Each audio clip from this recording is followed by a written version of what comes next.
Buenas noches, profe. Voy a hablar de la corriente de la Gestalt alemana. Creo que es una de las que tiene más relevancia actualmente y de las que puedo explicar más fácil. Creo que es de las que mejor entendí y de las que más me gustan. Bueno, empezamos. Esta corriente fue generada en Alemania, como su nombre lo dice, alrededor de 1910. La palabra Gestalt significa o se puede traducir a forma, cosa o estructura al español del alemán. Y pues esta escuela se enfoca principalmente en estudiar la percepción, la forma en la que interpretamos y organizamos los estímulos que nos llegan de el exterior. Es importante resaltar que antes de esta corriente las, había muchas corrientes que buscaban, o bueno, algunas corrientes que buscaban estudiar esta forma, la percepción, y pues se enfocaban en partes separadas.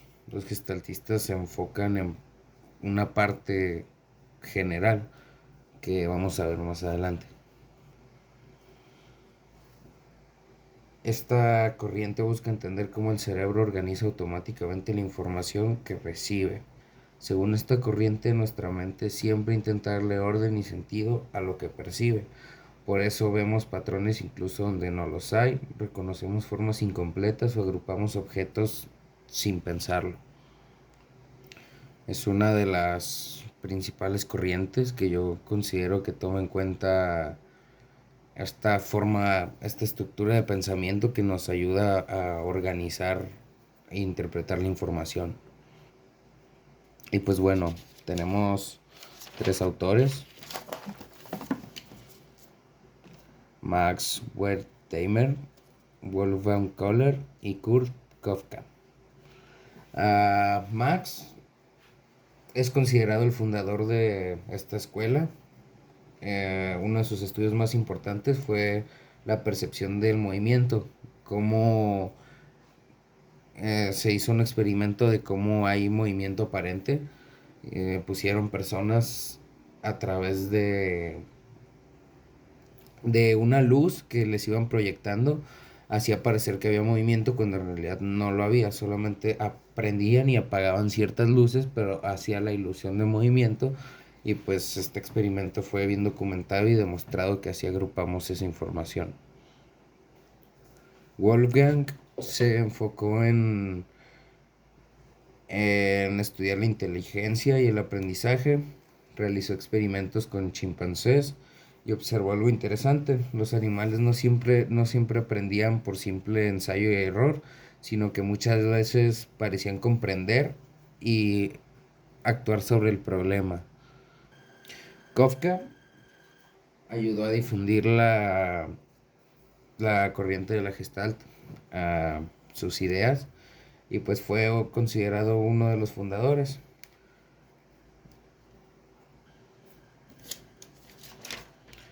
El todo es más que la suma de sus partes. Esto es uno de los principios fundamentales de la Gestalt. Y bueno, básicamente es que tenemos, tenemos, por ejemplo, elementos divididos que podemos ver por separado, pero nuestro cerebro tiende a agruparlos. Entonces, más adelante lo voy a explicar con una analogía de una melodía, pero se puede explicar con más cosas, porque pues es uno de los principios básicos de la escuela Gestalt y de los más demostrables. Es decir, uh, la Gestalt decía que cuando varios elementos se unen aparece una experiencia nueva que no existía por cada parte en separado. El ejemplo sería una melodía. Que bueno, una melodía tiene una estructura entre tonos, hay intervalos entre tonos, y lo que realmente reconocemos en una melodía no son las notas por cada una, no es cada pequeño puntito, sino la estructura completa de una melodía, lo que realmente entendemos. Es decir, podemos escuchar diferente tonalidad en una melodía, pero la vamos a entender por su estructura y no por el sonido como tal. Podemos escuchar un instrumento como más grave, hacer una melodía, bam, bam, bam, bam, bam, bam, bam, o más agudo, bam, bam, bam, bam, bam, bam, bam. Y no está cambiando en realidad la estructura de la melodía, pero está cambiando sus notas. Entonces lo que entendemos como la melodía, lo que se puede ejemplificar como el todo es más que la suma de sus partes, es esta parte pues más básica de cómo entendemos toda la melodía en conjunto y no por cada nota en separado.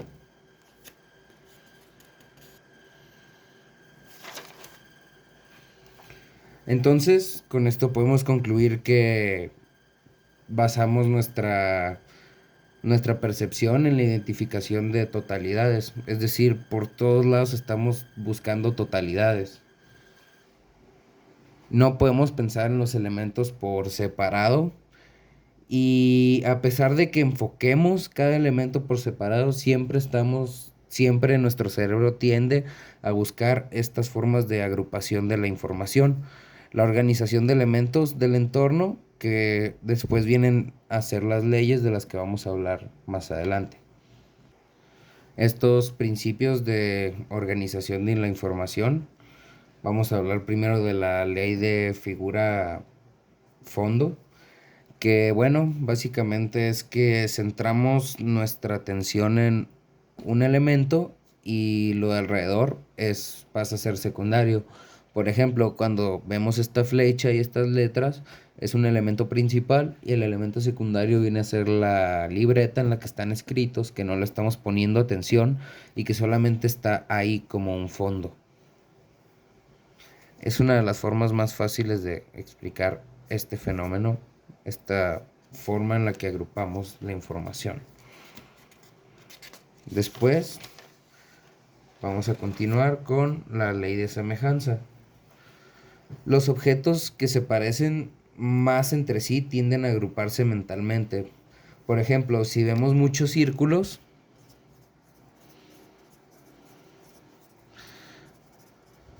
vamos a agrupar, por ejemplo, los que más se parezcan. Vamos a agrupar estos más grandecitos porque son los que parece que mi cerebro, parece que nuestra percepción los alcanza a captar por separado, a diferencia de los puntitos, a pesar de que no sean figuras tan simétricas, tan iguales, de todas maneras podemos alcanzar a distinguir la diferencia entre una ruedita, un palito, un puntito. Y nuestro cerebro los va a separar. La mente busca semejanzas para agrupar la información más rápido. Después sigue la ley del buen cierre. Esta ley creo que es la que se me da más fácil de explicar. Nuestro cerebro tiende a completar las figuras incompletas. Por ejemplo, si vemos un círculo con espacios abiertos, nuestro cerebro lo va a interpretar como un círculo completo. Es decir, ahí no tenemos un círculo completo, tenemos partes separadas. Pero nuestro cerebro puede completar el círculo. Eh, Puede pasar con sonidos también, que se pueden malinterpretar si escuchamos algún sonido y estamos pensándolo con algo que tenemos en nuestra cabeza, puede que se mezcle ahí la ley del buen cierre y que interpretemos ese sonido como otra cosa. La mente tiende a rellenar estos espacios para agrupar el símbolo completo. No estamos viendo solo una rayita por una rayita, sino que tenemos la figura. La ley de proximidad, que viene siendo, por ejemplo, aquí tenemos unas bolitas y acá tenemos otras bolitas. Y lo que estamos viendo no son 1, 2, 3, 4, 5, 6 y tantas bolitas aquí, en un general, sino que lo que estamos viendo son dos montones diferentes de bolitas. Entonces, lo que hace la ley de proximidad es que nuestra mente agrupa los elementos más cercanos entre sí que parecen formar parte del mismo grupo, aunque en realidad solamente están ahí. Nos puede pasar con muchísimas cosas. De esta manera nuestro cerebro ha aprendido a organizar la información para sobrevivir, no solamente de humanos, sino que se ha demostrado que también de animales. Y por último, la ley de continuidad, que es que nuestra mente prefiere percibir las líneas continuas y ordenadas antes que formas interrumpidas. Es decir, tenemos otra forma lineal de acomodar la información, pero se puede interpretar más fácil con el ejemplo que ya les había dado de Max sobre cómo aparenta el movimiento cuando, por ejemplo, si yo pongo un monito aquí y luego lo cambio y dibujo otro monito aquí bajando los brazos. Al hacer esto rápidamente, nuestro cerebro va a interpretar el movimiento. Aunque en realidad no existe un movimiento, solamente hay un cambio de imagen, pero nosotros percibimos el movimiento. Y bueno, como conclusión, creo que es una de las escuelas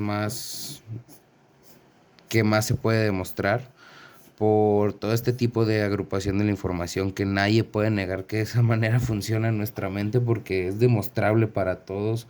Existen las ilusiones ópticas, existen las películas que pasan foto por foto y nosotros lo interpretamos en movimiento. Existen mil cosas que nosotros podemos ver día a día que le dan validez pues a esta teoría, a estas leyes. Y pues bueno, así concluye la presentación de la Gestalt alemana.